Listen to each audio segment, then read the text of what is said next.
Magandang araw mga kabiyahe. Sa video na to, pag-uusapan natin kung mas wais nga ba o mas okay na kukuha tayo ng hulugang motorsiklo. Pero bago tayo mag-start mga kabiyahe, huwag niyo kalimutang i-like at mag-comment kayo sa aking video. Kung hindi ka pa nakasubscribe, please subscribe and hit the notification bell para updated kayo sa mga susunod ko pang video.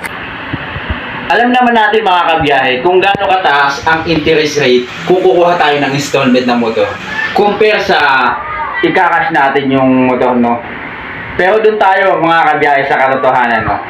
Kung ikaw ay maraming binabayarang bills, umuupa ng bahay, medyo mahirap tayo makaipon ng pambili natin ng cash, no? For example na natin mga kabiyahe, no? Ang Honda Click ngayon ay nagre-range ng 81,300 kung cash mo itong kukunin, no? Pero alam naman natin na hindi lahat ng tao kaya maglabas ng ganun kalaki, at alam din naman natin na hindi ganun kabilis makaipon, no? Gugugol tayo ng medyo mahabang panahon, no? Ang totoo lang, no? So, kaya sinasabi ko mga kabiyahe na kumuha tayo ng hulugan o installment ng motorsiklo ay dahil syempre may mga advantage at may disadvantage ang pagkuha natin ng installment ng motorsiklo, no? Halimbawa mga kabiyahe, kung mapasok ka sa trabaho mo araw-araw, magkano ang pamasahe mo araw-araw, no? Plus idagdag mo pa dyan yung mahilig kang gumala, mahilig kang pumunta kung saan-saan. Kwentahin mo mga kabiyahe kung magkano yung nagagastos mo, no? So kung para sa akin, kukuha na lang ako ng installment na motor, no? At least yung ipapamasahe mo araw-araw, yung ibabayad mo sa jeep, naiipon mo nun, kumbaga nai-invest mo na para magkaroon ka ng sarili mong motorsiklo. Ang maganda sa meron ng sarili motorsiklo mga kabiyahe, no? Hawak mo yung oras mo. Anytime na gusto mong pumunta sa ganitong lugar, sa ganyang lugar, ikaw ang masusunod. Ikaw ang masusunod kung saan ka dadaan. So ayun mga kabiyahe, no? Kung saan ka pupunta. So isa pa sa maganda na meron kang sariling motorsiklo ay for example na lang, nasa jeep ka, tapos inabutan ka ng medyo sumama yung pakiramdam mo, tawag ng kalikasan mga kabiyahe. Anytime pwede kang huminto sa, for example sa mga gasolinahan, ayun pwede kang mag-share. Compare sa nagko-commute ka, pag sumakit yung tiyan mo, obligado bababa ka, panibagong pamasahe mo na naman yun mga kabiyahe, no? So yun nga mga kabiyahe, yung kinagandahan ng meron kang sariling motorsiklo.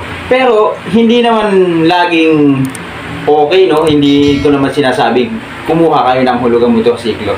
Sinasabi ko lang ang kagandahan ng meron kang sariling motorsiklo. Kasi syempre pag kumuha ka na ng installment na motor, ay dyan mo na yung iisipin mo yung ayaw ng karamihan na may buwan-buwan silang hinuhulugan, iniisip. Tapos idagdag mo dyan yung gasolina mo araw-araw. So yun lang din naman yung mga dapat mo isasaalang-alang pag mayroon ka ng sariling motorsiklo, no? So again mga kabiyahe, hindi po ako isang entrepreneur, hindi po ako isang batikan. Kumbaga isineshare ko lang din naman yung based on my experience sa pagkuha ng hulugan at pagkakaroon ng motorsiklo, no? Mapapayo ko lang din sa mga gustong kumuha ng motorsiklo, siguraduhin nyo na kasi hindi naman basta-basta natatapos yan sa pagkuha ng motor, tapos na. Ayun, kailangan din natin maging responsable sa monthly nating huhulugan na sa installment natin para hindi mahatak sa atin yung motorsiklong kinuha natin. At saka kung kukuha ka ng hulugan mong motor, dun ka lang din sa malapit sa area nyo para kung sakali magka-problema, at least madali mong mai-report sa kanila, madali kang makakapunta sa kanila para mas madaling maayos yung kung ano man yung problema ng motorsiklo mo. So yun lang naman mga kabiyahe, no? Sinare ko lang naman yung aking opinion, no? So sana nagustuhan nyo yung video natin ngayon, at kung nagustuhan nyo, please like and comment naman sa aking comment section dyan sa ibaba. Kung hindi ka pa nakasubscribe, please subscribe and hit the notification bell para updated kayo sa mga susunod ko pang video, no? Yun, hanggang sa susunod nating video. Maraming salamat.